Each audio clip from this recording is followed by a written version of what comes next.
नमस्कार दोस्तों, मेरा नाम है राहुल यादव और आप सभी का स्वागत है इन्वेस्ट राइट की एक नई वीडियो में। आशा करता हूँ आप सभी लोग कुशल मंगल होंगे। दोस्तों, आज की वीडियो का जो टॉपिक मैंने ये रखा है कि अगर किसी के पास 20 लाख रुपए हैं, ये एक सर का कमेंट भी चैनल पर आया है, मतलब 20 लाख रुपए, तो इनका एग्जाम्पल आप रख लीजिए। आपके पास 10 लाख है, 5 लाख है, जितने भी हैं, आप उसके हिसाब से अगर कुछ पैसा निवेश करके मंथली इनकम जनरेट करना चाहते हैं तो किस तरह से प्लानिंग आप कर सकते हैं, वो हम लोग आज की वीडियो में डिस्कस करने वाले हैं। तो वीडियो है आपके लिए बहुत ही ज़्यादा इन्फॉर्मेटिव, बहुत ही ध्यान से देखिएगा और समझिएगा, क्योंकि यहाँ एक चीज़ मैं आप सभी को समझाऊंगा बिल्कुल सिंपल भाषा में। टॉपिक क्या है उसको ध्यान से समझिए। इन सर का कहना है कि 20 लाख रुपए का बजट है, उसको ये इन्वेस्ट करना चाहते हैं 1 साल के लिए लो रिस्क वाले म्यूचुअल फंड में। अच्छी बात है सर, जब 1 साल के लिए निवेश करना है तो बिल्कुल हमें लो रिस्क वाले म्यूचुअल फंड में ही निवेश करना चाहिए। उसके बाद इनको SWP करना है, कितना पैसा मंथली ये ले सकते हैं, किस तरह से पूरी प्लानिंग की जा सकती है, कौन से फंड्स ऐसे हो सकते हैं जिनमें निवेश किया जा सकता है। इन सब चीज़ों को डिटेल में समझेंगे, बहुत ही ध्यान से समझिएगा। एक एक चीज़ ना आपको बिल्कुल आसान तरीके से मैं समझाने की यहाँ पूरी कोशिश करूँगा। फिर भी कोई कन्फ्यूज़न रह जाए आप मुझे कमेंट कर दीजिएगा, ठीक है। देखिए सर, म्यूचुअल फंड में हम निवेश कर रहे हैं, देखिए थोड़ा बहुत रिस्क तो रहता है। आप किसी भी म्यूचुअल फंड में निवेश करेंगे थोड़ा सा रिस्क तो रहेगा, लेकिन हम कोशिश करेंगे ऐसी कैटेगरी में निवेश करने की जिसमें रिस्क कम से कम रहे। देखिए, अगर हम 1 साल के लिए पैसे को फिक्स करना चाहते हैं, रिस्क बिल्कुल नहीं लेना चाहते, तो हमारे पास बैंक का ऑप्शन भी बढ़िया है। हम लोग बैंक में भी निवेश कर सकते हैं। बैंक में आप FD कर दीजिए, पोस्ट ऑफिस में भी ऑप्शन है, वहाँ भी आप कर सकते हैं। बिल्कुल भी रिस्क नहीं है, लिखित में आपको रिटर्न्स मिलेंगे कि इतने रिटर्न्स मिलेंगे आपको, और वो आपको मिलेगा। लेकिन अगर आप उन रिटर्न्स से कुछ अच्छे रिटर्न्स और ज़्यादा रिटर्न्स बनाना चाहते हैं, तब आपके पास म्यूचुअल फंड का ऑप्शन आता है कि यहाँ रिटर्न्स ज़्यादा है। तो यहाँ एक ऐसी कैटेगरी के बारे में मैं आपके सामने यहाँ बात करने वाला हूँ जिसमें जो हम पैसा निवेश करेंगे, हमारा जो पैसा है वो मैक्सिमम हमारा पैसा तो डेट में रहेगा। जिस तरह से हमारा बैंक में हम फिक्स कर देते हैं, मतलब वहाँ फिक्स होता है पैसा, वहाँ पर आपका पैसा इक्विटी में निवेश नहीं होगा, उस पैसे पर आपके रिस्क नहीं रहेगा, वो पैसा आपका डेट में रहेगा। तो जो आपका मैक्सिमम पैसा है वो तो रहेगा डेट में, और कुछ पैसा आपका जाएगा इक्विटी में। ज़्यादा नहीं जाएगा, थोड़ा सा पैसा आपका इक्विटी में जाएगा। इक्विटी में जितना पैसा जाएगा उसी से आपके रिटर्न्स थोड़े से बढ़ेंगे। जितना रिटर्न्स आपको बैंक में मिल रहे हैं उससे ज़्यादा रिटर्न्स के लिए कुछ पैसा हमें इक्विटी में ज़रूर निवेश करना होगा, तभी रिटर्न्स हमें अच्छे मिलेंगे। तो हम यहाँ क्या करेंगे, कैटेगरी आती है यहाँ। कैटेगरी कौन सी है? कैटेगरी का नाम है कंजर्वेटिव हाइब्रिड फंड। इस फंड में हम लोग अपने पैसे को निवेश कर सकते हैं। कंजर्वेटिव हाइब्रिड फंड, बेनिफिट ये है कि ज़्यादा पैसा डेट में ही रहेगा, छोटा सा पोर्शन इक्विटी यानी स्टॉक मार्केट में निवेश किया जाएगा, वहाँ से रिटर्न्स थोड़े से हमें बेटर मिल जाएंगे, ठीक है। एक चीज़ और मैं कहना चाहूँगा, सर का कहना था कि इनको 1 साल के लिए निवेश करना है। सर आप क्या कीजिएगा, 1 साल से ना थोड़ा सा ज़्यादा समय दीजिएगा। अगर आप 1 साल से पहले पैसे को निकालेंगे तो आपको short term capital gain tax यहाँ देना पड़ेगा। कोशिश कीजिए थोड़ा सा 1 साल से ड्यूरेशन अपनी बढ़ा लीजिए। 1 साल के बाद आप STCG से बच जाएंगे, आप लॉन्ग टर्म कैपिटल गेन में आ जाएंगे और वहाँ आपको 1,25,000 की छूट भी मिलेगी। उसके बाद जो आपका गेन होगा उस पर आपको टैक्स देना होगा, तो काफ़ी हद तक आप टैक्स से बच ही जाएंगे, ठीक है। अगर आप इस फंड में निवेश करते हैं, क्या बेनिफिट है और कौन सी ये कैटेगरी है, सब कुछ आपको मैं अब समझाने वाला हूँ। देखिए, कंजर्वेटिव हाइब्रिड फंड, यहाँ कुछ फंड्स मैं आपके सामने रख रहा हूँ, उनके पिछले 5 साल के रिटर्न्स भी मैं आपको दिखाने वाला हूँ। लेकिन देखिए, म्यूचुअल फंड के जो रिटर्न्स होते हैं ये कभी भी हम इनको फिक्स नहीं मान सकते। हो सकता है कि मैं पिछले 5 साल के एक एवरेज रिटर्न्स आपको दिखा रहा हूँ, आने वाले टाइम में ये ज़्यादा हो जाएँ या ये कम भी हो सकते हैं। तो यहाँ जो टॉप पर आ रहा है वो Bank of India conservative hybrid fund आ रहा है। उसके बाद पराग पारिख है, इसको 5 साल अभी नहीं हुए हैं। HDFC हाइब्रिड है, 11.26% के रिटर्न्स हैं। कोटक हाइब्रिड है, 12.67% के रिटर्न्स हैं। तो यहाँ कोटक डेट हाइब्रिड फंड के रिटर्न्स हमें काफ़ी बेटर देखने को मिल रहे हैं। 2,990 करोड़ रुपए का यहाँ हमें फंड साइज भी देखने को मिल रहा है। इसी पर चलते हैं, डिटेल में समझते हैं कि फंड कैसा है, हमारे पैसे का डाइवर्सिफिकेशन किस तरह से ये फंड करता है। देखिए, इंसेप्शन रिटर्न्स भी आप देख सकते हैं, लगभग 11% के हमें देखने को मिल रहे हैं। देखिए, 30 जनवरी 2013 की इस फंड की लॉन्चिंग है, यानी कि 30 जनवरी 2013 से और अभी तक इस फंड ने जो मैं एवरेज रिटर्न दिए हैं वो लगभग 11% के बनाकर दिए हैं। देखिए इन फंड्स में निवेश करने का बेनिफिट ये होता है, मैं आपको दिखाता हूँ। अभी मार्केट में हमने देखा था काफ़ी फंड्स जो हैं वो काफ़ी गिरे थे, काफ़ी हमने देखा था कि रिटर्न्स हमारे काफ़ी गिरे हैं। लेकिन ये जो इस तरह के फंड्स होते हैं, देखिए पिछले एक महीने में केवल -0.6% के रिटर्न्स हैं, पिछले 3 महीने में केवल -0.1% के ही रिटर्न्स हैं। तो नेगेटिव यहाँ बहुत ज़्यादा नहीं गया है। कारण यह है कि आपका मैक्सिमम पैसा डेट में निवेश रहता है। तो जब आप एक कम समय के लिए एक फ़ंड चूज़ करते हैं ना, तो आपको इस तरह के फंड से ज़्यादा बेनिफिट हो सकता है। देखिए हम अगर रिटर्न्स की बात करें, पिछले 1 साल में 16% के हैं, पिछले 3 साल में 10.8% है और पिछले 5 साल में 12.7% के रिटर्न्स हैं। और एवरेज रिटर्न्स 2013 से अभी तक का लगभग हमें 11% का मिला है। ठीक है, आगे बढ़ते हैं। देखिए जो पैसा हमारा डेट में है वो है 76.3%। 75% से भी ज़्यादा पैसा तो आपका डेट में ही निवेश रहेगा। बाकी 23.4% जो पैसा है वो आपका इक्विटी में रहेगा। उसमें से भी 17% के आसपास लार्ज कैप है, 3% के आसपास स्मॉल कैप है और 2% के आसपास आपका मिड कैप में निवेश किया जा रहा है।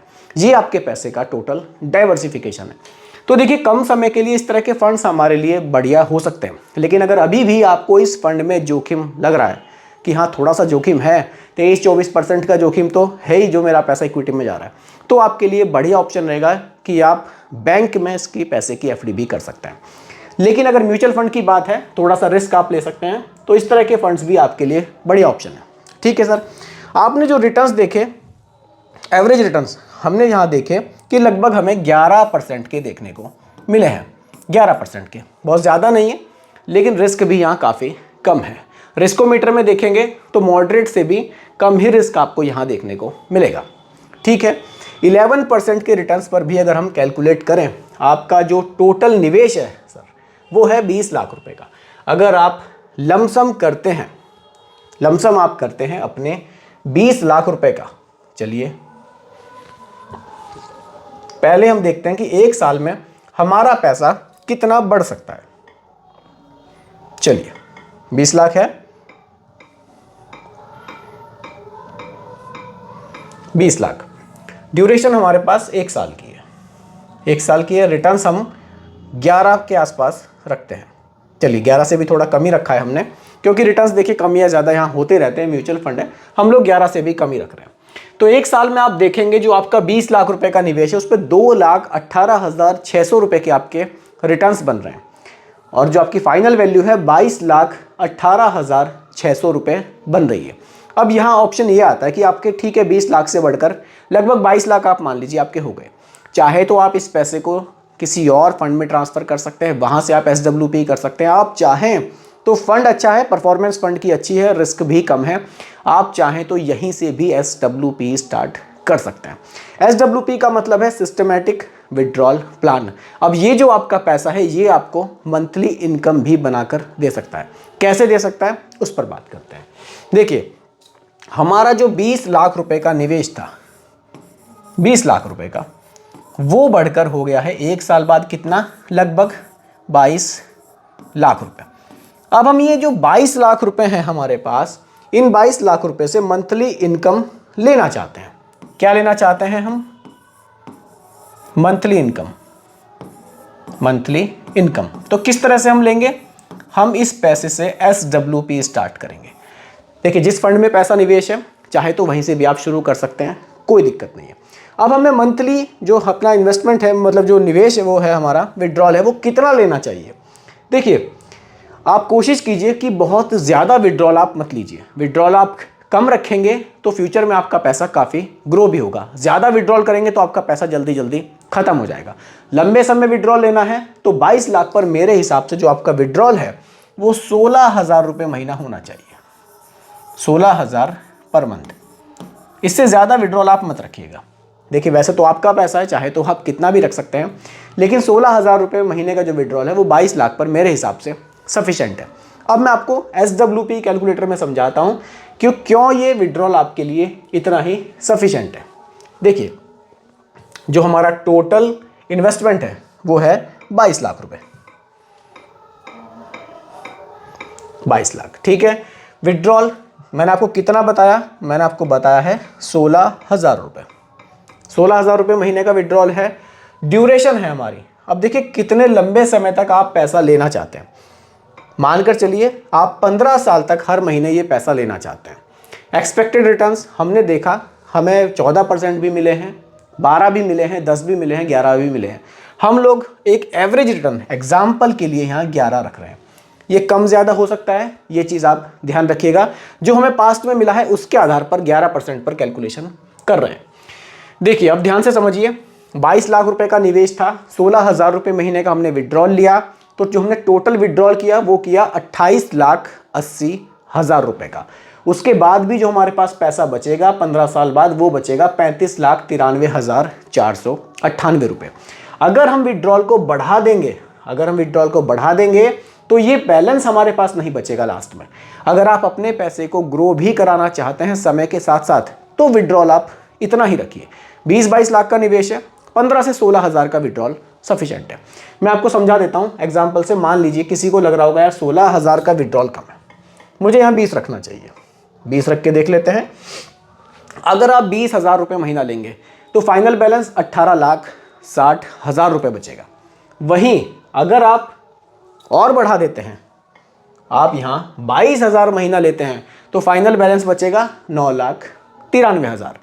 तो अच्छा है कि आप थोड़ा सा कम रखें, 16,000 के आसपास का विड्रॉल रखें, तो ये काफ़ी सही आपके लिए रहेगा। देखिए बैलेंस भी आपके पास अच्छा खासा बचेगा।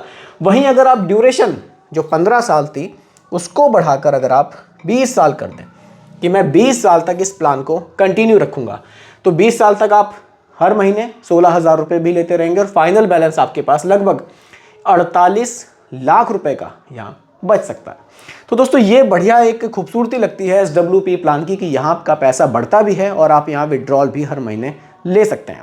देखिए यो सर का कमेंट था, मैं आशा करता हूँ कि सर को अपना जो कमेंट था वो पूरी तरह से क्लियर हुआ होगा कि किस तरह से वो प्लानिंग कर सकते हैं SWP के लिए, किस तरह से अपने पैसे को वो निवेश कर सकते हैं। लेकिन सर देखिए फिर भी मैं आपसे यही कहना चाहूँगा कि ये मेरी तरफ से आपके लिए रिकमेंडेशन नहीं है, ये सिर्फ आपको समझाने के लिए, आपको एजुकेट करने के लिए ये वीडियो मैंने बनाई थी। बाकी जब भी आप निवेश करेंगे तो अपने रिस्क टॉलरेंस को देखकर ही आप निवेश कीजिएगा, क्योंकि म्यूचुअल फंड का जो भी निवेश है वो बाजार जोखिमों के अधीन होता है। बाकी वीडियो पसंद आई हो लाइक शेयर ज़रूर कीजिएगा और मेरे चैनल पर अगर आप नए हैं इसको भी सब्सक्राइब आप ज़रूर कीजिएगा। धन्यवाद।